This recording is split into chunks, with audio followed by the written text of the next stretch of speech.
Right now, you think candidates are rejecting your offer. In reality, they already decided mid-interview they probably would not want to work for you. The reason great candidates may walk away from founder interviews has probably nothing to do with salary and everything had to do with how the interviewee feels. Most founders don't realize this, but top candidates are interviewing you harder than you're interviewing them. And right now, they're seeing red flags. And here's what's actually happening. A founder jumps in the interview with all good intentions, but maybe there's no structure. The conversation turns into telling about yourself, a random deep dive into the resume, a few rapid fire questions and edge cases, and then a really short pitch about vision and hustle and what you're looking for. To the founder, it feels like curiosity. To a great candidate, it feels like chaos. They leave thinking, does this person actually know what they need? Am I walking into fire drills, chaos? Will I be really explaining my role every week? So here's the uncomfortable thing that most people don't want to face. High caliber candidates don't necessarily want to work for brilliance. What they really want to work inside is clarity and amazing vision. Another mistake founders make is testing intelligence instead of testing fit. So they ask a lot of these trick questions. They push hypotheticals. They try to stress test the person live.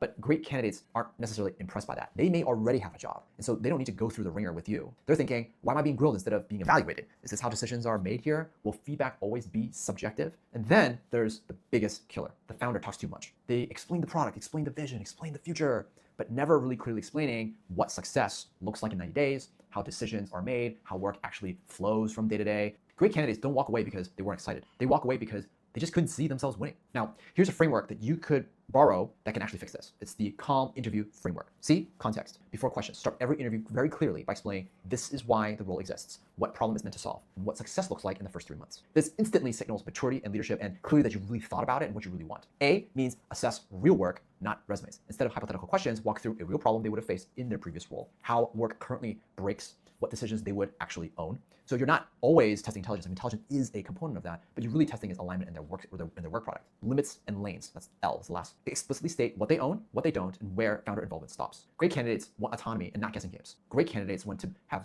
autonomy so that they can make their own decisions and grow based off of their experience. M, the last one, is mutual clarity. So you end the interview by asking, what will make this role a clear yes or no for you? That flips the dynamic and shows confidence and shows control. Another thing that I like to ask is, what is your goal? And I typically ask that at the very beginning. I say, hey, what is your goal? What are you trying to accomplish with your career? Do you want to start your own business? And blah, blah, blah. And then once I have their goal, I pitch the rest of it according to what they want in their life. Because at the end of the day, if you help their goal and you can mentor them and teach them, they're definitely going to want to stick around and they want to work with you. So if you don't want candidates ghosting you after they say, oh, this was great, type in the bottom in the comments support and let's chat on how we can develop a recruiting process for you.